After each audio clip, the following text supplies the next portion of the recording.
अनि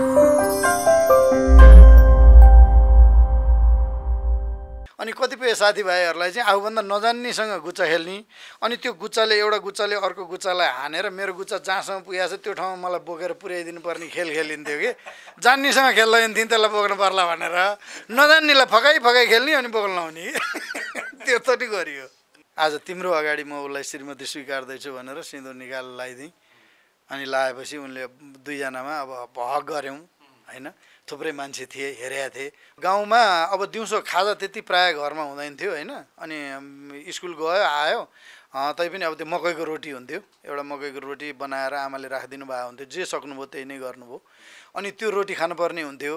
अनि त्यो रोटी खाँदा सधैँ त्यस्तै चिजहरू खाँदाखेरि रुच्दैन थियो नि त। अब त्यो खाउँ लाउँ भन्ने बेलामा अनि यसो छिर्यो कसैको बारीमा हरियो काँक्रो साँक्रो, यसो हरियो बोडी सोडी, अनि यसो केरा सेरा, यसो काहीँ केही कसैको रुखमा अचकल्टो पाकेका केरा पनि टिपेर खाइयो। आधी पँगालो भएको आधी पाक्ने बाँकी पनि फुत्त टिप्टी खाइहाल्ने। कति त बारीवालाले लहर्थे पनि। मलाई निन्द्रा अहिले पनि मलाई निन्द्रा डिस्टर्ब हुन्छ, म धेरै निदाउन सक्दिनँ।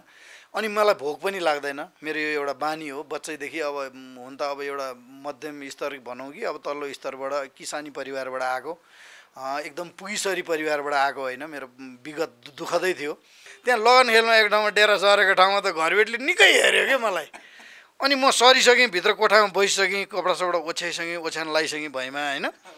अब पलङ सलङ थिएन, अनि भैँमा ओछ्यान लगाइसकेँ, पाटन क्याम्पस पढ्थेँ त्यतिखेर। अनि मलाई त छिनमा कोठामा आउने जाने बाहिर हेर्ने गर्छ। अनि तपाईँको सामान कति बेला आउँछ भइसक्यो सिद्धि सरिसकेँ, स्टोभ राखिसकेँ, दुईवटा डेक्ची निकालिसकेँ, दुईवटा थाल राखिसकेँ, स्टुडेन्टलाई के चाहियो त्यहाँभन्दा। अनि यति हो सामान भन्यो। उसलाई त शङ्का लगाइसकेर यो मोरले पैसा दिन्छ कि दिँदैन, सामान धेरै नदेख्ने त भाग्छन् नि त।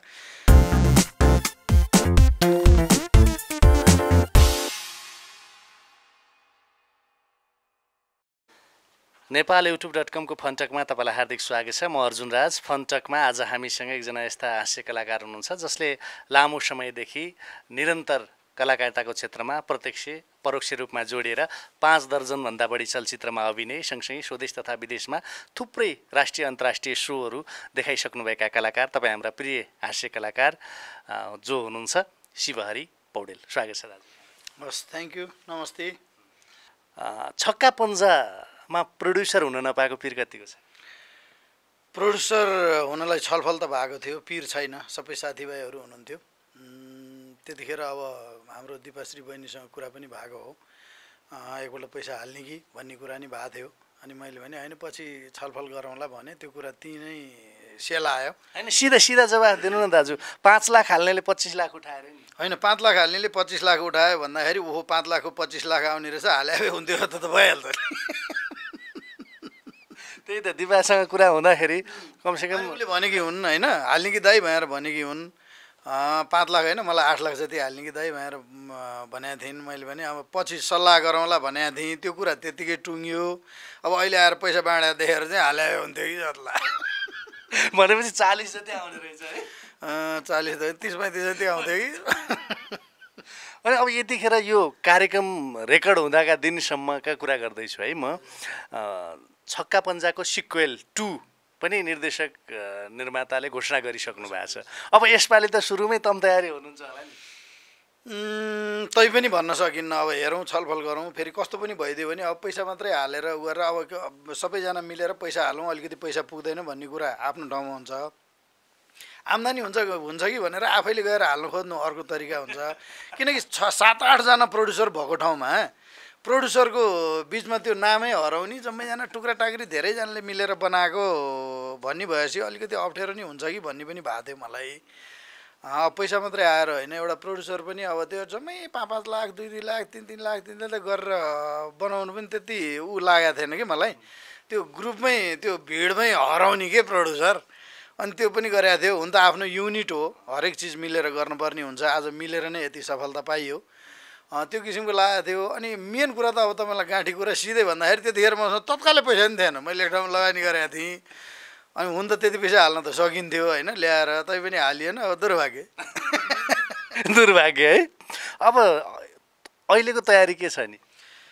अब अहिलेको तयारी पनि अब हेरौँ अब समयले के भन्छ। अब कतिजना प्रड्युसर निक्लिन्छन्, अब म जस्ता धेरै निक्लेलान्, म पनि हाल्छु छक्का पन्जामा 1मा धेरै नाफा भएको देखेर 2मा झन् नाफा हुन्छ कि भन्ने किसिमले नि थुप्रै निक्लेलान्। तर अरूलाई नै पहिलो प्राथमिकता दिन्छु म।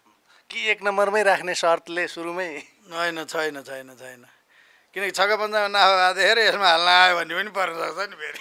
त्यो पनि सोच्नुपर्ने भएको छ है। हाल्छु भने कुरा त भएको हो पहिला पनि। अब अहिले चाहिँ त्यसमा भएको देखेर ओहो भनेर आएको हो कि भन्ने किसिम पनि पर्न जान्छ अरू प्रड्युसर साथीहरूमा। उनीहरू दिपक र दिपाको समस्या होइन, उनीहरूलाई म रेस्पेक्ट गर्छु, उनीहरू मलाई रेस्पेक्ट गर्छन्। अरू पनि अब भाइहरू हुन् सबैजना, नराम्रा कोही पनि छैनन्, सबै हाम्रा र राम्रा मात्रै छन् त्यहाँ। त्यसले गर्दाखेरि म आफैलाई पनि अड लाग्छ कि जस्तो लाग्छ। जे भए पनि तपाईँलाई त लिड हिरो खेलाएको थियो नि है? लिड हिरो भनेर अब हाम्रो जनमानसमा जस्तो क्यारेक्टरलाई हिरो मानिन्थ्यो त्यस्तो क्यारेक्टर त होइन, तर छोटो थियो। तपाईँकै भाषामा भन्दा कट्टु लाउने हिरो है? कट्टु लाउने हिरो, तर छोटो थियो, दमदार थियो, लामो खेल्नै पर्दैन। त्यतिको रोल पाउनु भनेको म यहीँबाट दिपक राजगिरीलाई धेरै धेरै धन्यवाद दिन चाहन्छु। पैसा कति लिनुभयो नराटी भनिदिनुहोस् न। मैले पैसा तोकेको पनि छैन, उनीहरूले तोक्देका पनि छैनन्, अहिलेसम्म लिएको पनि छैन। किनकि उनीहरूको बिचरा पैसा उठ्नै बाँकी छ हलहरू कतिबाट। मैले आफ्नै साथीभाइहरू हुन्, जति दिन्छन् त्यति लिने हो। 6-1-6मा पनि हामीले मागेका थिएनौँ, उनीहरूको अवस्था हेरेर त्यही किसिमले दिएका थिए। यसमा पनि त्यही नै आश गरेको छु मैले। यदि दिएनन् भने पनि ठिकै छ। आज खुसुक्क भनिदिनु न, कति आश गर्नुभएको छ? मैले आशै गरेको छैन यति उति भन्ने, किनकि 5 लाख हाल्नेले 25 लाख पायो भनेपछि हाल्दै नहाल्नेले कति पाउला त। अब त्यो आश गरेको छैन, हेरौँ उनीहरूले जति दिन्छन्। किनकि डिमान्ड गरेर खेले पनि होइन, साथीभाइ एउटै उसो युनिटमा एकले अर्कालाई सहयोग गरेर खेलेको चिजमा पैसाको कुरा बिचमा ल्याइन्न। अब सिधा यसरी मैले बुझेँ दाजु, राष्ट्र बैङ्कको जागिरीलाई पैसाको आवश्यकै छैन? होइन, जहाँको जागिरीलाई नि पैसाको आवश्यक छ। जागिरकै मात्रै भर हो भने एउटा घर पनि बनाउन सकिन्न वास्तवमा, कि घुसै खानु पर्यो। अब हामी घुस खाने खालको परेनौँ। मेरो त जागिर पनि अहिले रिटायर भइसक्यो, 1.5-2 वर्ष भइसक्यो। अब जागिर खाएको पैसाले चाहिँ अब एउटा महिना रमाइलो हुन्छ दसैँ पेस्की आएको बेलामा, अरू बेलामा पुर्याउन गाह्रो हुन्छ। फोकटमा कुनै पनि अफिसमा आज राष्ट्र ब्याङ्कमा मात्रै त्यत्रो पैसा आउने, मान्छेको हल्ला अनुसार सुविधा हुने हो भने हामी जस्ताले त्यहाँ जागिर पाउँदैन थियौँ। धेरै पहुँचवालाको छोराछोरी नातदारले पाउँथे होलान् सायद। किनकि एउटा कुरा के देखिन्छ भने रिटायर हुँदाखेरि एकमुष्ट पैसा आएको अलिकति बढी देखिन्छ अरू अफिसमा भन्दा। त्यो किन भएको भने 10 वर्षको पेन्सन एकमुष्ट पाइन्छ त्यहाँ। अरू अफिस पनि छ कतिपय अफिसहरू 10 वर्षको पेन्सन एकमुष्ट पाइन्छ र अब 10 वर्ष पेन्सन लिन जान पाइँदैन, त्यसैले पुर्याएर खानुपर्ने हुन्छ। त्यसले गर्दा त्यो 10 वर्षको पेन्सन एकमुष्ट आएको देखेर ओहो राष्ट्र ब्याङ्कमा त मालामाल भन्ने मात्रै हो। यदि त्यस्तै मालामाल हो भने अघि मैले भने नि हामीले कहाँ चान्स पाउँछ त्यो जागिर खान। एउटा यस्तो कुरा छ नि दाजु, राष्ट्र बैङ्कको कार्यालयमा हाजिरै नगरिकन जागिर पकायो शिवहरीले भन्छन्। म जस्तो इमान्दार 10 to 5 बस्ने कर्मचारी यसरी अर्को पेसामा लागिकन कमै हुन्छन्। मैले धेरै नै टाइम दिएँ। मैले पहिलो प्राथमिकता अफिसलाई नै दिएँ। कसरी दिएँ भने मैले चलचित्र लाइनलाई पनि अगाडि बढाउन खोजेँ। मैले धेरै जस्तो मैले खेलेका फिल्मका डाइरेक्टरहरू प्रोड्युसरहरूलाई मैले एग्रिमेन्ट गर्दैमा भन्थेँ, टाइम तपाईँहरूको भए पैसा मेरो, टाइम मेरो भए पैसा तपाईँहरूको भन्थेँ मैले। किनकि मलाई अफिस टाइम 5 बजे पछिको सेड्युल राख्न लगाउँथेँ, बिहान 9 बजे अगाडिको सेड्युल राख्न लगाउँथेँ, रातभरिको सेड्युल राख्न लगाउँथेँ। त्यसरी म अगाडि बढेको मान्छे। तर अफिसलाई मैले धोका दिनँ। मलाई हाकिम साहबहरूले पनि, म जसको अन्डरमा काम गर्थेँ उहाँहरूले जुनसुकै बेला मेरो कोठामा आउँदाखेरि पनि मलाई देख्नुहुन्थ्यो। अनि उहाँहरूले के भन्नुहुन्थ्यो भने अन्त सुन्दाखेरि त यो त भाग्दो होला, फिल्म खेल्न जान्छ, यता नि देखा पर्छ, उता नि देखा पर्छ, उता नि देखा पर्छ, यो त हिँडिरहने मान्छे होला भन्ठानेको। तर तपाईँ त्यस्तो हुनुहुन्न रहेछ। हाजिर भइसकेपछि बरु म बिदा लिन्थेँ। मैले जागिर खाएदेखि मैले बिदाको पैसा ल्याएको छैन। भनेपछि यो त जादु जस्तो भएन र दाजु? देश विदेशको कार्यक्रम पनि भ्याकै छ, जागिरमा पनि 10 to 5 भ्याकै छ, कसरी सम्भव भयो त? यो त अलि जादु नै जस्तो हो। यही हो, मैले वर्षभरिमा पाउने बिदा युज गरेको छु। र मैले महोत्सवहरूमा जाँदा, देशभित्रको स्टेज प्रोग्राम गर्न जाँदा, नेपालभित्र जाँदाखेरि मेरो जोडी आदरणीय दाई किरण केसी दाईलाई थाहा छ, बिचरा उहाँले पनि एकदमै साथ दिनुभएको छ मलाई। किनकि हामी जस्तो कि दाङ गयौँ कार्यक्रम गर्न, होइन, शनिबार राख्नुहोस् है हाम्रो भन्थ्यौँ हामीले महोत्सवमा। अनि शुक्रबार यहाँ अफिस सिद्ध्याएर हिँड्थ्यौँ 2 भाइ, गएर बुटोल बस्थ्यौँ रातारात। अनि बुटोलमा गएर बसेर भोलिपल्ट बिहान बुटोलबाट हिँडेर दाङमा गएर कार्यक्रम सिद्ध्याएर बेलुका 7-8 बजे दाङबाट हिँडेर बिहान आइतबार बिहान यहाँ अफिस आइसकेपछि त मैले शुक्रबारको अफिस नि भ्याएँ, आइतबारको नि भ्याएँ। र मलाई उहाँ पनि देखेँ मान्छेले दाङमा थियो, यो त यहाँ अफिसमा नि 2 दिने हाजिर छ, बिदै ल्याएको छैन। शनिबारलाई मैले त्यसरी युज गर्थेँ। त्यसो गरी गरी गरी गरी न मलाई भोक न प्यास न मलाई निन्द्रा। अहिले पनि मलाई निन्द्रा डिस्टर्ब हुन्छ, म धेरै निदाउन सक्दिनँ। अनि मलाई भोक पनि लाग्दैन। मेरो यो एउटा बानी हो बच्चैदेखि। अब हुन त अब एउटा मध्यम स्तर भनौँ कि अब तल्लो स्तरबाट किसानी परिवारबाट आएको, एकदम पुगिसरी परिवारबाट आएको होइन। मेरो विगत दुःखदै थियो। मैले भोक छल्दै छल्दै छल्दै हिँडेर हो कि क्या, अहिले पनि मलाई खाउँ यसो गरौँ, मलाई भोक लाग्यो, मेरो पेटमा मुसा कुद्यो भन्ने मेरो बानी छैन। खाने बेला भयो भनेर खान बस्दाखेरि रुच्छ, तर मेरो पेटले माग्दैन खान। त्यसरी मैले दुईतिरै यो अगाडि बढाएको। सबैले मलाई सोच्नु स्वाभाविकै हो। धेरैले सोध्नुहुन्छ भने तपाईँलाई त अफिसले फेसिलिटी दिया होला भनेर। होइन, मलाई फेसिलिटी दिन लागि मेरो ससुराली हो र अफिस। दुनियाँलाई रुवाउने हँसाउने मान्छे दाजु होइन। हरेक प्राय म झुकेँ। म हँसाउने कलाकार भएको चाहिँ देवी टेलिफिल्मदेखि हो, युनिसेफले बनाएको थियो। त्योभन्दा अगाडि मैले 8-10 वटा टेलिफिल्म खेलेँ, रोउँथेँ नै। असाध्यै सिरियस रोलहरू गर्थेँ म। ऊ अब एक्लो छैनदेखि मैले 7-8 वटा टेलिफिल्महरू, हाम्रो लय सङ्ग्रौला दाइलाई म गुरु मान्छु। उहाँ मेरो फिल्मी पर्दामा मेरो अनुहार देखाइदिने गुरु हो, मलाई मौका दिने। र मेरो स्टेजको चाहिँ सुनिल पोखरेल हो। उहाँहरूलाई मैले गुरुहरूलाई एकपल्ट सम्झिनुपर्छ। तपाईँलाई त पछिल्लो समय जति अहिले दर्शकहरूले चिन्छन् नि हास्य कलाकारकै रूपमा बढी चिन्छन् जस्तो लाग्छ होइन। मैले यो भन्दाखेरि तपाईँले स्वीकार्नुहुन्छ जस्तो लाग्छ होइन। तपाईँ यसरी अरूलाई हँसाउने मान्छे इन्टरभ्यूहरूमा प्राय दुःख र दर्दका कुराहरू गर्नुहुन्छ भन्ने आरोप लगाउँछन्। होइन, प्रश्न त्यस्तै आउँथ्यो, तपाईँको विगत के थियो होइन, तपाईँको स्कुल लाइफ कस्तो थियो, तपाईँको जन्मघर कहाँ हो, यो लाइनमा आउँदा तपाईँले कति स्ट्रगल गर्नु पर्यो। प्रश्नै त्यस्तो भयो त मैले हाँसेर खिद्का छोडेर जवाब दिने कुरा त आउँदैन। मैले विगत कोट्याउँदा त म भावुक पनि हुन्छु, किनकि मेरो विगत अलिकति भावुकै पनि थियो। त्यसले गर्दाखेरि क्वेसन नै त्यस्तै आउँथ्यो, त्यस्तै जवाब दिन्थेँ। तपाईँ 10 भाइ बिना मध्ये कान्छो भाइ है? 10 भाइ होइन, 5 दाजुभाइ 5 दिदीबहिनीको कान्छो भाइ म। मभन्दा मुनि बहिनी पनि छैन, भाइ पनि छैन। सबैको माया पाएर आएको हो, पुलपुलिएको पनि हो। बदमास भनेर त्यस्तो भयङ्कर बदमास पनि थिइनँ, सोझो भनेर त्यस्तो सोझो पनि थिइनँ। बच्चैदेखि अलिकति यो कमेडी पाराले जिस्किरहने, हाँसिरहने, उ गरिरहने, स्कुलमा नि ख्यालठट्टा गरिरहने, त्यो गरिरहन्थेँ। धेरैले मलाई यस्तो गर्नु हुँदैन, सिरियस हुनुपर्छ, के यो हाउडे पाराले यसरी चल्छ भन्थे, तर त्यो नै प्रेरणा भयो मेरो लागि। सानो छँदा तपाईँ त हेटौँडाको मान्छे होइन? अम्लेखगञ्ज हो म खास, पछि हेटौँडामा आएर बसेको। अम्लेखगञ्जको कुरा म अलि पछाडि जोडुला दाजु होइन। सानोमा अमिलो काँक्रो चोर्ने गएको घटना छ कि छैन? एकदमै छ। होइन, हरियो बोडी चोरेको घटना छ। गाउँमा अब दिउँसो खाजा त्यति प्रायः घरमा हुँदैन थियो होइन। अनि स्कुल गयो आयो, तैपनि अब त्यो मकैको रोटी हुन्थ्यो, एउटा मकैको रोटी बनाएर आमाले राखिदिनु भएको हुन्थ्यो। जे सक्नुभयो त्यही नै गर्नुभयो। अनि त्यो रोटी खानुपर्ने हुन्थ्यो। अनि त्यो रोटी खाँदा सधैँ त्यस्तै चिजहरू खाँदाखेरि रुच्दैन थियो नि त। अब त्यो खाउँ लाउँ भन्ने बेलामा अनि यसो छिर्यो कसैको बारीमा हरियो काँक्रो साँक्रो, यसो हरियो बोडी सोडी, अनि यसो केरा सेरा, यसो काहीँ केही कसैको रुखमा अचकल्टो पाकेको केरा पनि टिपेर खाइयो। आधी पँगालो भएको, आधी पाक्ने बाँकी पनि फुत्त टिप्टी खाइहाल्ने। कति त बारीवालाले लहर्थे पनि। अनि त्यहाँबाट भाग्दै हिँड्थेँ। म अति दौडिन्थेँ बच्चामा, मलाई साथीहरूले भेट्दैन्थे, एकदमै दौडिने।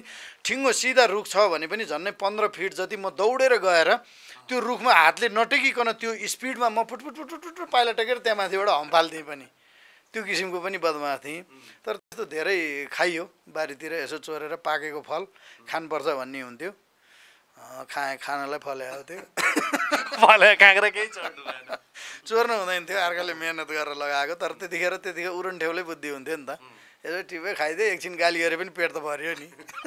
तपाईँलाई दाजुहरूले भन्नुभएको थियो नि तपाईँको स्ट्रगलको कुरा। हुन त फन्टकमा म रमाइलो कुरा गर्छु भनिरहेको छु, तर तपाईँले अगाडि जोड्नु भएको थियो मलाई त्यस्तै प्रश्न सोधिन्छ भनेर म त्यो कारणले म राख्दैछु।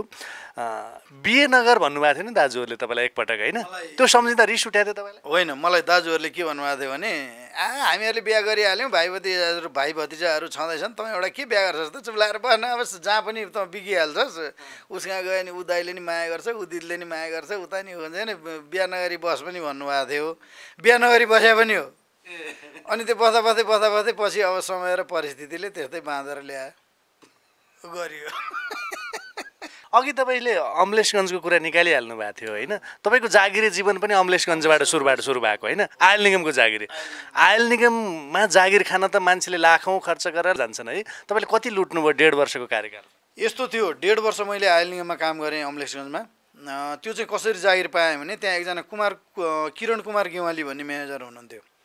अनि त्यो बेलामा अलिकति एसएलसी पास गर्ने मान्छे नि गाउँमा कमै थिए।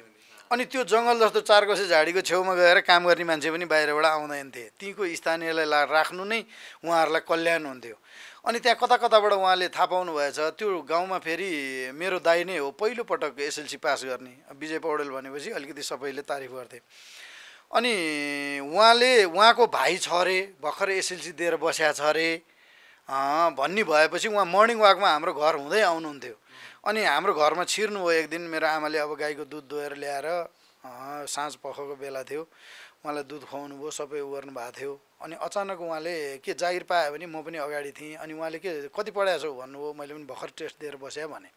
जागिर पायो भने खान्छौ भने मैले खान्छु भने। अनि त्यहाँबाट ल भोलि मलाई भेट्न आऊ नि तपाईँहरू भन्नुभयो। ल भनेर म भेट्न गएँ। जाँदाखेरि अब त्यो बेलाको अवस्था हाजिर भएको दिनमा 10 रुपियाँ पाउने गरेर कन्ट्याक्टमा जागिर खाएको। हाजिर भएको दिन हाजिर गरेँ, पाएँ 10 रुपियाँ, नत्र पाइँदैन थियो। 38 सालको कुरा हो। शनिबारको दिन चिप्ल्यो, बिदाको दिन। शनिबारको दिन चाहिँ गयो, बिदा भयो कि पिर लाग्थ्यो 10 रुपियाँ गयो भनेर। अनि मलाई एउटा इच्छा चाहिँ भयङ्कर साइकलको लाग्थ्यो कि। अनि मैले पहिलो महिनाको पैसाले नै पहिलो पटक साइकल किनेको वीरगञ्जमा गएर। त्यही साइकल वीरगञ्जदेखि चढेर अमलेशगञ्जसम्म। 10 रुपियाँमा साइकल आयो? 10 रुपियाँमा होइन, म 1 महिनाको पैसा जब आयो नि 250 रुपियाँ आयो। अनि 310 रुपियाँ कि कति थियो। पछि 60 रुपियाँ सरसापट गरियो अफिसमै। म अर्को महिनाको तलब आएपछि दिन्छु भनेर। कोहीसँग 30 रुपियाँ, कोहीसँग 40 रुपियाँ। त्योसँग पैसा, त्यो बेलामा पैसाको महत्त्व थियो। खरदार स्तरको थाई जागिरको पनि 230 रुपियाँ स्केल थियो। अनि ल भनेर मागेर गएर 310 रुपियाँको हिरो साइकल किनेर चढेर आएको। सिमरानेर आइपुगेपछि एउटा खाल्टो रहेछ, साँझ थियो, खाल्टो रहेछ। त्यो खाल्टोमा त्यो साइकल परेर लड्यो। मेरो घोडामा नि घाउ भयो, साइकलको नि अलिकति रङ खुइल्यो। तर यो घोडा छाम्नपट्टि लागिन, त्यो साइकलको कलर खुइल्या चाहिँ एकदमै माया लागिरह्यो। यो घोडा लागेन किनकि मलाई साइकल किन्ने त्यति तीव्र इच्छा थियो। र त्यो किन पनि त्यो साइकलको कलर हेऱ्यौँ भने साथीभाइ त्यस्तै थिए। भोलि खुइलेको साइकल ल्याएछ, कोरिएको साइकल ल्याएछ भन्लान् भन्ने डरले नै गरेँ मैले। अनि आउँदै बजारमा आएर मैले स्टिकर पनि खोजेको थिएँ। त्यहाँनिर एउटा स्टिकर पाएँ लगाइदिन्थेँ भनेर। अनि फेरि अमलेशगञ्ज बजारमा आइसकेपछि सबैको त्यो साइकल मोटरसाइकल राखेको ठाउँमा हेरेँ पनि कुनै उब्काउनु मिल्ने स्टिकर छ भने त्यो कोरिएको ठाउँमा ल्याएर टाँस्छु भनेर। त्यो पनि पाइनँ। तर त्यो कोरिएको ठाउँ साथीभाइ कसैले पनि देखेनन्। म साइकलकै कुरा गर्दैछु दाजु हजुरसँग होइन? त्यसरी पहिलो महिनाको पारिश्रमिक बुझेर साइकल किनेर ल्याउनु भयो। घुँडाको खुइलेको छालाको भन्दा तपाईँलाई साइकलको कलरको माया भयो होइन? अहिले त तपाईँको राष्ट्र बैङ्कको 30 वर्ष कार्यकाल सकेर रिटायर बस्नु भएको छ। 10 वर्षको पेन्सन पनि एकैचोटि डल्लै बुझ्नु भएको छ है? अब तपाईँलाई त्यति बेलाको साइकल चढ्न मजा कि अब अहिले त तपाईँ कार चढ्ने हैसियत तपाईँको छ होइन? यदि चाहने हो भने होइन? त्यो दिन मजा कि अहिलेको दिन मजा? मजाको दिन त्यही मजा, अभावको दिन मजा हुँदो रहेछ। सङ्घर्ष गर्न जानिँदो रहेछ, केही सिकिँदो रहेछ। म दुःखबाटै आएको भएर अहिले सुख पर्दा पनि मलाई सुखको अनुभूति छैन र अरूको दुःख देख्दा मलाई त्यो मेरै पीडा जस्तो लाग्छ। किनभने मैले त्यो चिज भोगेर आएको छु नि त। त्यही भएर मेरो सिरियलमा खेल्ने कलाकारहरू जोसुकै हुन् आएर अनुहार देखाएर एक डायलग बोलेर जानेलाई नि पारिश्रमिक दिने गरेको छु जे जति सक्छु।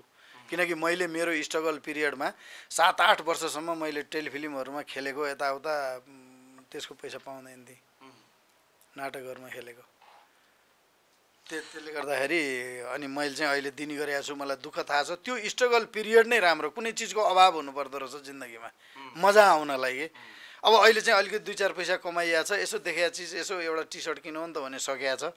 आज यो चिज खाउँ न भने त सकिएको छ। त्यो बेलामा आधा किलो मासु किन्नलाई प्लान बनाउनु पर्थ्यो। अब अहिले 1 किलो मासु किन्न पऱ्यो भने आज लगेर खाइदिउँ नि त भन्ने सकिएको छ होइन? त्यति औकात राखिएको छ। त्यसले गर्दाखेरि त्यो अभावको जिन्दगीमा जुन रमाइलो थियो अहिले हुँदो रहन्छ। हुन त अझै पनि इच्छा र आकाङ्क्षा अनुसार त अहिले पनि अभावकै जिन्दगी हो। तर त्यसको लिमिटेसन के त? कहाँसम्म त? अब सधैँ त्यही इच्छा पालिरहेर नि भएन होइन? अब अहिले 2 हातमुख जोड्नलाई पुगेको छ, सन्तोष मानेको छु। अब यति कुरा त गऱ्यो, तपाईँको कार किन्नुभयो कि भएन? मैले किनेको छु एउटा। कारमा कम हिँड्नुहुन्छ? अब काठमाडौँमा जाम छ, 7-8 ठाउँमा कतै कामको लिङ्क बढाउनलाई दौडिनुपर्छ, कतै कामकै लागि पनि दौडिनुपर्छ। अनि यस्ता ठाउँमा दौडिँदाखेरि त्यो कार लिएर हिँडेपछि पार्किङ पनि नपाइने, अनि बाटोमा जाममा पनि परिने, समयमा नपुग्ने। आज 6-7 ठाउँमा जानुपर्ने काम बोकेर हिँड्यो भने मुस्किलले 2 ठाउँमा मात्रै भ्याइन्छ, अनि भ्याइँदैन। त्यसले गर्दा मोटरसाइकल नै सजिलो लाग्छ। कि फेरि कार पनि त्यसै गरी खोइलिन्छ भन्ने पिर्ता होइन, त्यो चाहिँ पिर छैन। अब कार भनेको काठमाडौँमा चाहिँ बिहा भोज पार्टीमा यसो राति पारेर अलिकति गाडी होलो भएपछि लिएर हिँड्ने साधन भयो। यही स्थिति कायम रहिरह्यो भने अब 5 वर्षपछि गाडीवालाहरूले बाटोमा गाडी लक गरेर घर गएर भोलिपल्ट जाम खोल्यो कि भनेर हेर्न आउनुपर्ने स्थिति हुन्छ। ड्राइभर राख्नु भएको छैन, आफै चलाउँछु। अब अलिकति म तपाईँको सिरियलको जीवन यात्रातर्फ मोडिएँ दाजु। मुखमा हान्नु जस्तो कसरी सुरु भयो? यो मुखा हान्नु जस्तो चाहिँ जिरे खुर्सानीमा सुरुको एपिसोडमा एउटा फिरफिरे कला केन्द्र भन्ने नाम थियो, त्यसको उद्घाटन गर्न जाने थियो। मेरो क्यारेक्टर नेता क्यारेक्टर थियो। मेरो पिएमा हाम्रो दमन रूपाखेती भाइ थियो, अनि जितु भाइले डाइरेक्सन गर्ने भनेर त्यतिखेर तयारी गरेको थियो, ऊ सिङ्गल डाइरेक्सन गर्ने भनेर। अनि मैले चाहिँ मेन रोल खेलिदिने भनेर गरेको थियो। अनि त्यो उद्घाटन गर्न जाँदाखेरि एउटा हिरो पुग मोटरसाइकलमा तेलको अभाव थियो, नेपाल बन्दको दिन उद्घाटन गर्न जानुपर्ने, पिएले चलाएर मलाई पछाडि हालेर मोटरसाइकलमै झन्डा राखेर त्यो ठाउँमा उद्घाटन गर्न जाँदाखेरि कहीँ कतै क्यामेरा पनि देख्दैन, पत्रकार पनि देख्दैन नेताले, होइन। नेतालाई त लोभ हुन्छ नि, आज मैले बोलेको कुरा पत्रिकामा आओस्, भरे टेलिभिजनमा आओस् भन्ने हुन्छ। त्यो चिज नदेखेपछि अनि त्यो पिएलाई गाली गरे हुन्छ कि त्यहाँ, होइन ए विक्रम तैँले यो कहाँ कुन ठाउँमा ल्याइस्, तैँले न पत्रकार छन् न क्यामेरा छ, टिभीको क्यामेराहरू पनि केही छैन, कस्तो ठाउँमा उद्घाटन गर्न ल्याएको तैँले, मुखा हान्नु जस्तो भनेको थिएँ। त्यो मलाई याद भएन, मुखा हान्नु जस्तो भने 2 ठाउँमा भनेर छु। अनि दोस्रो एपिसोडमा भन्दै भनिएन। तेस्रो एपिसोडमा चाहिँ म एकपल्ट त्रिपुरेश्वरमा हिँडिरहँदा एकजना दर्शकले ठ्याक्क भेट्नुभयो, तपाईँहरूले नयाँ कार्यक्रम सुरु गर्नुभएको रहेछ, एकदमै खुसी लाग्यो। तपाईँले पहिलो एपिसोडमा मुखा हान्नु जस्तो भनेर त्यो पिएलाई गाली गर्नुभएको थियो, दोस्रो तेस्रो पनि भन्नु भएन नि? भन्नु हो। मैले त ओहो यो थिएको त चल्दो रहेछ या भनेर अनि राखिदिएँ। दोस्रोमा भनिनँ, तेस्रो सुटिङ हुनै बाँकी थियो। अनि दोस्रोमा भन्नु भएन भन्नुभयो उहाँले। अनि त्यसपछि त्यो तेस्रोमा राखेर हेर्नु पऱ्यो भने अनि चौथोमा नि राखेँ, पाँचौँमा नि राखेँ। 7-8 एपिसोड पुग्दा त भाइरल भइरहेको छ सबैको मुखमा मुखा हान जस्तो यताउता भनेर। कतिपय अब यो मुखा हान जस्तोले अलिकति विकृति पनि ल्यायो, बच्चाहरूले गाली गर्दा पनि त्यही शब्द सिक्ने भयो भन्ने पनि भएको थियो, आरोप पनि लागेको थियो। पछि चाहिँ अनि अब यो रमाइलोको लागि राखिएको चिज हो भनेर सबैले डाइजेस्ट गरिदिनु भयो। तपाईँहरूले दमन रूपा खेतीलाई लात हान्नुभयो नि बिचमा? होइन, लात हाने होइन, उसले त सिङ्गल प्रोग्राम मेरीवासे पाएर गएको हो नि त। हामीले जिरे खुर्सानी गर्दा गर्दै उसले मेरीवासे पाएको हो। अनि गएर उनीहरूले मेरीवासे पनि गरे त्यहाँ गएर। अनि पछि फेरि दमन भाइले मेरीवासे हाम्रो 2 जना भाइहरू सीताराम र केदारलाई छोडिदिएर अनि उसले फेरि यो झ्याइकुटी झ्याइ भन्ने चलाएको हो। त्यो गरेर अहिले हाकाहाकी पक्कापक्कीमा पुगेको छ। ऊ पनि चलाएको छ। त्यो लात हानेकै होइन, ऊ आफैले सल्लाह गरेर दाइ एउटा टेलिफिल्म पाइने भयो, के गरौँ भनेपछि हामीले ल गरौँ, किनकि त्यो फेरि थर्ड पर्सनको हातमा पर्ला, हाम्रै ग्रुपको भाइहरूको हातमा परोस् न भनेर सहज ऊ छलफल गरेरै गयो। तपाईँ त दाजु गायक बन्न आएको मान्छे है यो क्षेत्रमा वास्तवमा। अनि कसरी यो कलाकार हुनुभयो, त्यसमा पनि हास्य कलाकार कसरी हुनुभयो? अब म वास्तवमा स्कुलमा पनि शुक्रबार हाफ बिदा हुन्थ्यो। सरहरूले ल सबैले एकवटा गीत गाउनुपर्ने भनेर भन्नुहुन्थ्यो। म गाउँथेँ, मेरो स्वर मिठो पनि रहेछ। अनि उहाँहरूले मन पराएर सधैँ गाउन लगाउनु भयो। त्यो गर्दा गर्दै मैले रेडियोमा गएर अहिले मैले बिर्सेँ, फेरि मैले त्यो कुरा भन्न छ, तपाईँले एक टुक्रा गाएर सुनाइदिएँ भन्नु होला। 4-5वटा गीतहरू रेकर्ड भएका थिए, मैले बिर्सेँ। 43 सालको कुरा हो, होइन। अनि देउसी भैलोको गीतहरू त अझै पनि आइरहन्छन्, तिहारहरूमा कहिलेकाहीँ झुकेर आउँछ, त्यो किसिमको आइरहेको हुन्छ। त्यतापट्टि लगाव हुँदै फिल्म लाइनपट्टि अलिकति लगाव बढ्यो। अब यतापट्टि देखियो, यतापट्टिकै क्रेज अलिकति बढी भयो। अनि भनेपछि आफ्नो गायकीपनमा चाहिँ क्यारियर देख्नु भएन यहाँले? सिधा होइन, देखेको थिएँ, त्यसमा पनि राम्रो छ। त्यो क्षेत्र पनि मलाई मन परेको, साङ्गीतिक क्षेत्र पनि एकदमै मन पर्यो र त्यो रहर अब पुरा गराउँदै पनि छु। फन्टकमा भाउजूको कुरा नगरी त कसरी फन होला र, होइन? त्यो माथिल्लो तलामा माथिल्लो फ्ल्याटमा बस्ने केटीको कुरा गरौँ न। माथिल्लो फ्ल्याटमा केटी नै छैन, छ भने एउटै छ, श्रीमती नै हो। होइन, तपाईँ एक फ्ल्याट मात्रै भाडामा दिएको छु। एउटा एकदम जेन्टल फ्यामिली छन्। 1.5 तला मैले चलाएको छु, 2.5 तलाको घर छ सानो। यसो भाडा खान नि हुन्छ कि भनेर बनाएको, तर अहिले साथीको लागि मात्रै म बाहिर हिँडिरहनु पर्ने यताउता। अनि एउटा फ्यामिली राखेको छु, परिवारलाई यसो साथीको लागि। घर परिवार, आमा बुढी हुनुहुन्छ 95 वर्षको, सबै चिज हुन्छ, साथी पनि हुन्छ भनेर एउटा फ्ल्याट चाहिँ भाडामा दिने, जो बसे पनि राम्रो फ्यामिलीलाई दिने, माथि चाहिँ आफैले युज गर्ने भनेर गरेको छु। मैले खास हजुरलाई सोध्न खोजेको कुरा चाहिँ तपाईँको विवाह अगाडिको माथिल्लो फ्ल्याटमा बस्ने केटीको कुरा गर्दैछु कि विवाह अगाडि म बस्थेँ, कोठामा बस्थेँ, तर जहिले पनि मेरो कोठाभन्दा म बस्ने भन्दा माथि घरबेटी नै परेका छन्। म जिन्दगीमा 10 ठाउँमा डेरा सरेँ काठमाडौँमा मेरो सङ्घर्षमा। कतै बस्थेँ, सक्छु यति त म म्यानेज गर्छु भनेर बस्थेँ, पैसाले पुग्दैन थियो। अनि फेरि सर्थेँ, एउटा बिङ्गो लाउँथेँ घरबेटीलाई, सर्थेँ। 6 महिनामा पनि डेरा सरे रेकर्ड छ मेरो। सामान धेरै थिएन अनि मलाई डेरा सर्नु सजिलो थियो कि। त्यो कालो खालको एउटा विक्रम टेम्पो थियो नि, 3 पाङ्ग्रे, यहाँ यसरी डेरामा काखी च्यापेर सामान सारेको छु एकै खेपमा के। 2टा डिक्ची, 2टा ताइचिनको थाल, अनि एउटा स्टोभ, अनि एउटा सिरक र डस्ना थियो। अनि पोको पाऱ्यो गुन्द्री, त्यतिखेर त त्यो परालको गुन्द्री हुन्थ्यो नि, गुन्द्रीमा पोको पारेर ठ्याक्क 2-3 ठाउँमा बान्यो, यसरी ठ्याक्क काखी च्यापेर टेम्पोमा चढ्यो, स्याटो सऱ्यो। त्यहाँ लगन खेलमा एक ठाउँमा डेरा सरेको ठाउँमा त घरबेटीले निकै हेऱ्यो क्या मलाई। अनि म सरिसकेँ, भित्र कोठामा बसिसकेँ, कपडासपडा ओछ्याइसकेँ, ओछ्यान लगाइसकेँ भैँमा होइन। अब पलङ सलङ दिएन, अनि भैँमा ओछ्यान लगाइसकेँ, पाटन क्याम्पस पढ्थेँ त्यतिखेर। अनि मलाई त छिनछिनमा कोठामा आउने जाने, कोठामा आउने जाने, बाहिर हेर्ने गर्छ। अनि तपाईँको सामान कति बेला आउँछ भनेर आइसक्यो, भइसक्यो, सिद्धि सरिसकेँ, स्टोभ राखिसकेँ, 2टा डेक्ची निकालिसकेँ, 2टा थाल राखिसकेँ, स्टुडेन्टलाई के चाहियो त्यहाँ भन्दा। अनि यति हो सामान भन्यो। उसलाई त शङ्का लागेको गएर यो मोरले पैसा दिन्छ कि दिँदैन, सामान धेरै नदेख्ने त भाग्छन् नि त। अनि त्यो होला उसलाई सायद केही शङ्का लाग्यो, ऊ त छिनछिनमा हेरिरहन्छ, कति बेला सामान आउँछ, कति बेला सामान आउँछ भन्छ।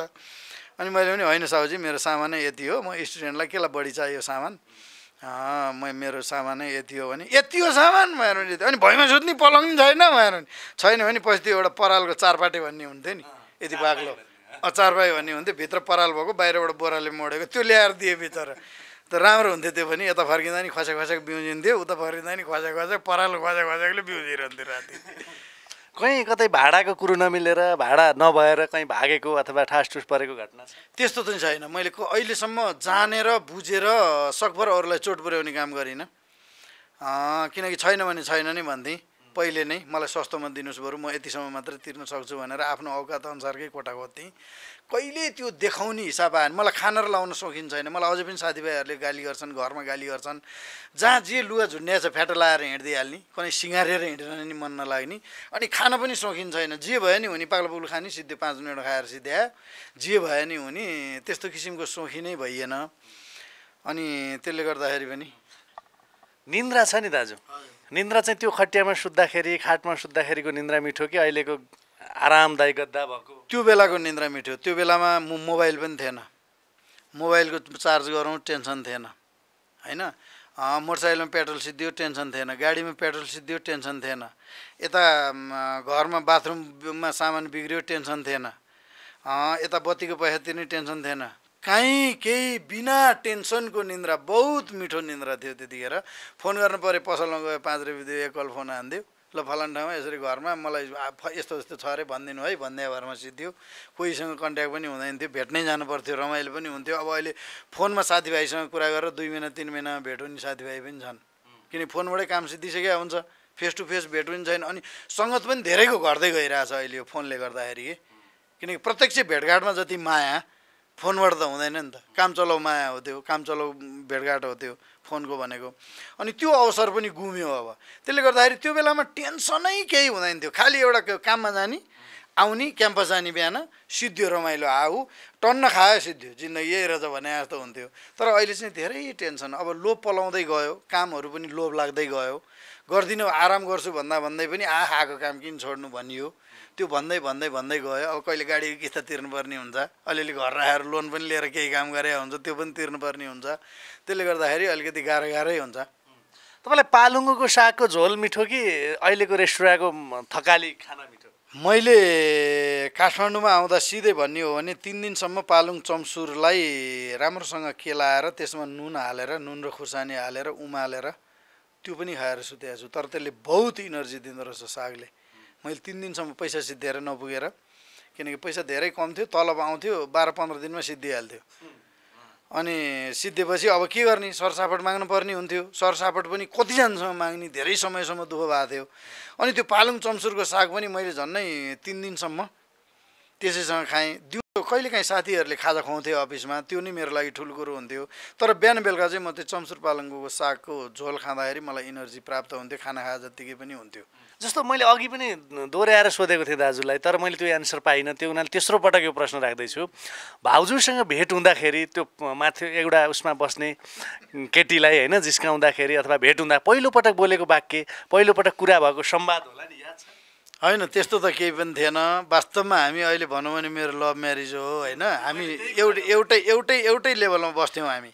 म यतापट्टि अगाडिपट्टिको कोठामा बस्थेँ, मेरो मिसेसको फ्यामिलीहरू दाजुहरू यतापट्टि 3टा कोठा लिएर बस्नुभएको थियो। म अब स्टुडेन्ट लफङ्गोलाई एउटा कोठा भए पुगेको। तर इमान्दार थिएँ, धेरैले नोटिस गरिरहेको हुनुहुँदो रहेछ मलाई। झुटो बोल्दैन थिएँ। अहिले पनि कसैको ज्यान बाँच्छ भने झुटो बोलिदिन्छु, नत्र बोल्दिनँ, राम्रै होस् भनेर। अनि त्यहाँ बस्दा अब मलाई उनको पनि व्यवहार राम्रो लाग्यो। अनि लागिसकेपछि बिहा गरिदिनै भनेर पनि बसेका थिएँ। बस्दा जिन्दगीमा एकजना सहारा त चाहिन्छ नै। आफूलाई सहारा, उसको सहारा आफूलाई, आफ्नो सहारा उसलाई। भगवान्ले माथिबाट त एउटा पठाइदियो होला, मैले तिरस्कार गर्नु त भएन। अब त्यो उही नै रहेछ। अनि उहाँ नै हुनुहुँदो रहेछ भनेर कसरी थाहा भयो त तपाईँलाई? थाहा भयो, प्रस्ताव गरेँ। के भनेर प्रस्ताव गर्नुभयो? सानो एउटा चिठी, आज खोलिदिनु। चिठी फुत्त पालिदिएको थिएँ। कहिले पनि चिठी लेखेको थिइनँ। त्यो चिठी लेख्दा पनि हात कामेको थियो, थर कामेको थियो। 2-3टा चिठी च्यातेर पनि फालेँ, हात लेख्दिनँ भनेर। मान्छे मन परेको थियो। के भनेर लेख्नु भएको थियो? प्रिय तिमी आकाशको जुन, म धरतीको धुलो। लेखिनँ, बहिनी सम्बोधन गरेर लेखेँ। प्रिय लेख्दाखेरि त मेरो कहिले प्रिय भई भन्ने पर्ला। सबैजनाले स्वीकार्न त सक्दैनन् नि त, मलाई मन नपराउन नि त सक्छन् नि त। मैले जे लेखेर सम्बोधन गरेर दिए पनि प्रिय भन्ने शब्द चाहिँ लभ परिसकेपछिका कुराहरू हुन्। पहिला त बहिनी सम्बोधन गर्न पर्यो। मैले त्यही किसिमले अलिकति सभ्य भाषामै लेखेका थिएँ। तर म तिमीलाई माया गर्छु भन्ने सिधै लेखेका पनि थिइनँ। मैले घुमाउरो पारामा गरेका थिएँ। चिठीको सार हुन्छ नि दाजु एउटा, होइन? के थियो खास? सार त त्यही हो। अब पहिला सुरुमा लेखेका चिठी चाहिँ अलिकति त्यो रिप्लाई नआउन्जेल त डर हुन्छ नि त। चिठी फालेपछि भुइँमा टेक्या पनि थाहा हुँदैन थियो मलाई। खाना खाएको पनि मुखमा टेस्ट पनि आउँदैन थियो। रिप्लाई के आउँछ, थप्पड आउँछ कि चिठीको रिप्लाई चिठी नै आउँछ, त्यो डर थियो कि कहिले नि बानी नपरेको मान्छे नि त। पहिलोपटक चिठी लेखेँ, चिठी पनि लटपट्याएको थियो। जुन मेरो हुनुपर्ने अक्षर पनि थिएन त्यो बेलामा, किनकि त्यो डरले अक्षर बिग्रिँदै गएको थियो। पछि आफैले पढ्दाखेरि पनि त्यो चिठी पनि धेरै थिएन, 5-7 लाइन मात्रै, तारिफ गरे मात्रै चिठी थियो। म लभ गर्छु भन्ने खालको यताउता थिएन। अनि तारिफ गर्दाखेरि उताबाट पनि मैले जे तारिफ गरेका थिएँ उताबाट पनि मेरो गुणहरूको बारेमा त्यस्तै तारिफ आइसकेपछि मनपेट पाएँ। त्यसपछि अनि प्रिय भन्ने शब्द माथि सुरु भयो। चिठी, त्यो चिठी फिर्ता चाहिँ चिठीको एन्सर छ नि, जवाब चिठी राखेर छौँ दुइटैले। पछि लभ म्यारिज हो, हामी 2जना मात्रै दक्षिणकाली आमा कहाँ गएर सिन्दुर हालेको हो। किनकि त्यहाँ गएर आमा मेरो कोही छैन, तिमी छौ, सबै तिमीले हेर्नुपर्छ हामीलाई। किनकि आजदेखि म यिनलाई मेरो श्रीमतीको रूपमा स्वीकार्दैछु, यिनले मलाई श्रीमानको रूपमा स्वीकार्दैछिन्। राम्रा नराम्रा के हो तिमी नै जान, हामीलाई थाहा छैन केही पनि, अल्लाएर नै छौँ। तर सेन्सिटिभ मान्छे चाहिँ हौँ हामी, किनकि एकले अर्कालाई राम्रै छानेको छौँ कि जस्तो चाहिँ लागेको छ। हामीले गल्ती गरेर छौँ भने माफ गरिदेऊ, राम्रो गरेर छौँ भने आशीर्वाद देऊ। आज तिम्रो अगाडि म उसलाई श्रीमती स्वीकार्दैछु भनेर सिन्दुर निकालेर लगाइदिएँ। अनि लगाएपछि उनले 2जनामा अब हक गऱ्यौँ होइन। थुप्रै मान्छे थिए, हेरेका थिए, म चिनेको थिइनँ त्यतिखेर, हल्का अलिअलि मात्रै खेल्न थालेको थिएँ टेलिफिल्महरू, यस्तो पपुलर भएको थिइनँ। अनि फर्केर आएर घरमा आएर पोते लगाइदिएको, त्यो किसिमले गरेको बिहा थियो। अनि त्यसले गर्दाखेरि सम्झना ताजा छ। पहिलोपटक बोलेको संवाद हुन्छ नि, 2जनाको कुरा भएको, चिठी आदान प्रदान भइसकेपछि हेरेर कुरा गरिएन। चिठी आदान प्रदान भइसकेपछि कुपनडोलमा भेट भयो एकपल्ट होइन। उनी क्याम्पसबाट आउँदै गरेकिन्, अनि म यताबाट जाँदै गरेँ। अनि त्यहाँ ठ्याक्क भेट भएपछि अनुहार हेरेर कुरा गरेन, भुइँतिर हेरेर कुरा गरेँ, दुइटैले हिम्मत भएन। अनि एकदम चिठी मैले पाएँ भने मैले, अनि त्यहाँबाट मैले त राखेको छु भनिन् तिनले, चिठी नै राखेको छु भनिन्। अनि राम्रोसँग राख्नु, अरूले भेट्लान् भने मैले। म अफिस जाँदै थिएँ, ऊ क्याम्पसबाट आउँदै थिइन्। अनि त्यो किसिमको मैले चाहिँ, अनि तपाईँले के गर्नु भएको छ नि चिठी भने, मैले पनि राखेको छु भने। अनि कहाँ राख्नु भएको छ भनिन्, सिरानीमा भनी। अनि बिहा भइसकेपछि चिठी च्यातेको सँगै बसेर, सँगै यो चिठीको आवश्यकता छैन भनेर। यिनीहरू 2जनाले बिहे गरे भन्ने थाहा पाएर परिवारबाट केही भयो कि भएन, गाली गर्ने धम्काउने केही भयो? अलिकति अब्जेक्सन आयो। सहजै त किन स्वीकार्थे उनीहरूले पनि, किनकि कस्तो ठाउँमा दिनुपर्ने थियो होला बहिनीलाई, को केटा खोज्नु थियो होला आफ्नो छोरीलाई। यस्तो खालको केटा भए हुन्थ्यो भन्ने थियो होला। एउटा कोठा खिङरिङ लिएर एउटा स्टोभ लिएर बसेको केटासँग लग्यो होइन, उसँग बिहा भयो। अब के गर्ने भन्ने कुरा त परेको थियो होला सायद। त्यसले गर्दाखेरि अलिकति अब्जेक्सन भयो। केही समय उहाँहरू आउनु पनि भएन। सुरुमा एकपल्ट बुझ्न आउनुभयो अनि हामीसँगै बसिसकेका थियौँ। पहिलो दिन नै दोस्रो दिन आइपुग्नु भयो थाहा पाएर। अब घरमा छोरी नभए भए त अनि दोस्रो दिन आउनु भएको थियो। आएपछि तिमीहरू एकअर्कालाई मन पराएरै उ गरे हो भनेपछि दुईजनाले एक स्वरमै हो भन्यौँ टाउको निहुराएर। अनि सबै गरेपछि ल हामीलाई अरू भन्नु केही छैन भनेर उहाँहरूले सहस्र स्वीकार्नु भयो। अब जीवनमा सबैभन्दा धेरै पेट मिची मिची हाँसौँ जस्तो भएको हाँसो लाग्ने क्षण हुन्छ नि, त्यो सम्झना गर्नु पर्यो भने कुन छ मेरै जीवनमा? अब मेरै जीवनमा हाँसोको क्षण भन्ने हो भने त अब त्यही गाउँकै कुरा आउँछ। एकपल्ट एउटाको बोडी चोर्दै थिएँ, काँक्रो पनि तिनेर थियो। त्यो चोर्दा चोर्दै त्यो बारीवालाले ठ्याक्क भेटेर त्यहीँ छेउमा लुकेर बसिरहेको छ। त्यहीँ एक भाटा हान्न भ्याइ नै हाल्यो। त्यसपछि त्यहाँबाट कुले लम ठोकेको फिल्ममा जस्तो भयो कि उसले लम ठोकेर भागेँ। उसले पनि लखड्दै थियो बिचमा आएर छोडिदियो उसले। अब छोड्यो भनेर बिस्तारै आनन्दले हिँड्दै घर जाँदै थिएँ। अब एक लट्ठी खाइहाल्यो। अब मजा भएन भने घरमा आएर आउँछु त पिँढीमै बसिरहेको। त्यसपछि भाग्दा लडेँ क्या म। यति हाँस उठेको पछि त्यो ठाउँमा गएर पुरा फिल्मी स्टाइल। अनि कहिलेकाहीँ त्यस्तै किसिमको फिल्ममा देखाउँछन् नि अहिले। एक ठाउँबाट भाग्यो अर्को ठाउँमा गएर ट्याक्क छेकिरहेको दृश्यहरू आउँदा त्यो सम्झिन्छु कि म। अनि त्यहाँबाट भागेर लड्दै पड्दै भागेर गएको। यति हाँस होइन म कति लाटो रहेछु, म त अब खेद्न छोडेँ भनेर घर आइपुग्यो। त्यो मान्छे कति बाटो रहेछ, जसरी उसलाई रिस मार्नै पर्यो क्या मलाई पिटेर। अनि त्यहाँ पनि हानेको थियो, लट्ठीको झटाएर हानेको थियो, भेटेन। त्यो बेलामा एकदम उभो। अनि म बढी हाँसेको क्षण भनेको चाहिँ हाम्रो महजोडीको मन दाई, हरि दाई, मेरो आदरणीय दाईहरू, उहाँहरूले बनाउनु भएको 15 गतेमा किरण केसी दाई र राजाराम पौडेल दाईको त्यो खाल्टोमा हाल्ने सिनमा म पहिलो पटक जिन्दगीमा भयङ्कर हाँसेको। पलङबाटै लडेको हाँस्दा हाँस्दा। त्यति घत लाग्यो क्या त्यो। निर्दो हुनु पनि केही रहन्छ, जहाँ पुगे पनि समाउँछन् ल्याउँछन्, खाल्टाकै छेउमा आइपुग्छन् भने त्यो बेलामा चाहिँ धेरै हाँसेको क्षण छ। रोका क्षणहरू चाहिँ धेरै छन्। हाँसोभन्दा रोको क्षण धेरै थिए त्यतिखेर। जीवनमा अरूलाई सताएको हुन्छ नि होइन, फ्रड गरेको भन्छ नि अहिले। सताएको कुराहरू चाहिँ छ। मैले कस्तो किसिमले नि सताउँथेँ भने गाउँमा त्यो बालुवाको थुप्रोहरू हुन्थ्यो। घर छेउमा एउटा पुल बनाउन लागेको थियो इन्डियाको एउटा कम्पनीले। अनि त्यहाँ ल्याएर त्यो बालुवाहरू थुपारेर राखेको हुन्थ्यो। अनि बिचरा त्यहाँको काम गर्ने मान्छेहरूले, त्यहाँको अब इन्डियन मजदुरहरू थिए। अनि त्यहाँ ठेकदार चाहिँ असाध्यै बदमास क्या, हामीलाई देखि लडिरहन्थ्यो। अनि त्यसलाई ठिक पार्न पनि मैले लिडिङ गर्थेँ। अनि गएर त्यो बालुवा थुपारेर राख्थ्यो। अनि मैले साथीभाइलाई भन्थेँ कि त्यहाँ बालुवा छर्नी भनेर भनेको थियो, त्यहाँनिर हिँड्न हामी गएर खेलौँ त्यो बालुवाको थुप्रोमा। त्यो बालुवा फिजाउनु पर्ने बालुवा कसले थुप्रो लागेछ भनेर त्यो नाइकेले कराउँदै थियो। यताउता भएर साथीभाइलाई सन्काउने अनि जानेर बालुवामाथि उफ्रिन लाउने। अनि उफ्रेपछि आफू एकछिन उफ्रिने र भाग्ने। अनि त्यो नाइकेल देखेर अरूले पिटाइ खान्थ्यो, लहड्थ्यो तिनीहरूलाई कि। अनि साथीभाइहरूलाई त्यसरी नै सताइयो।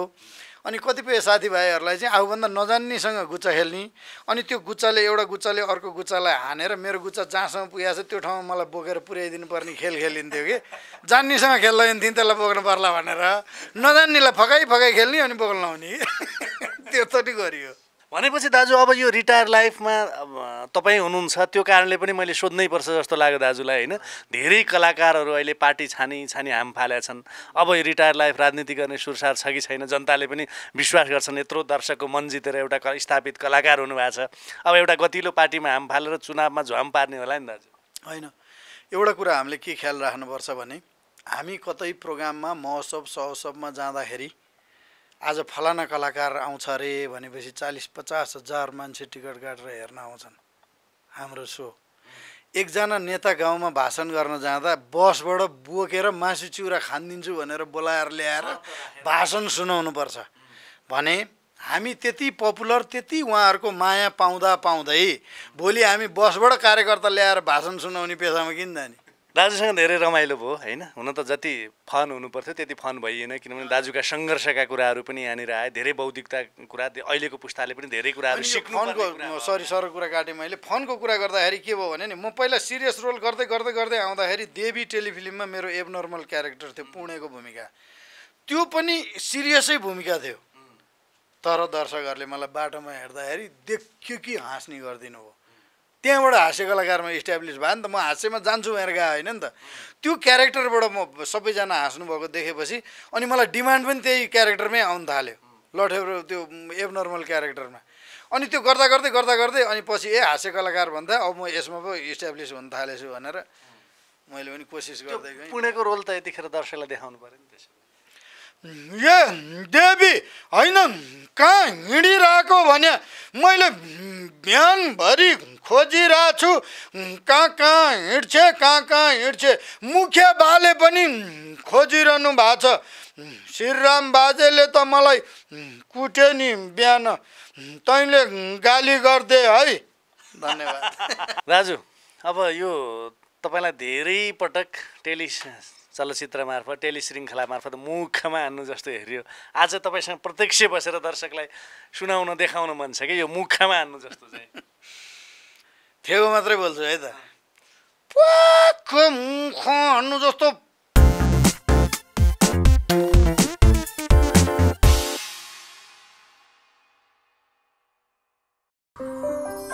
Don't forget to subscribe.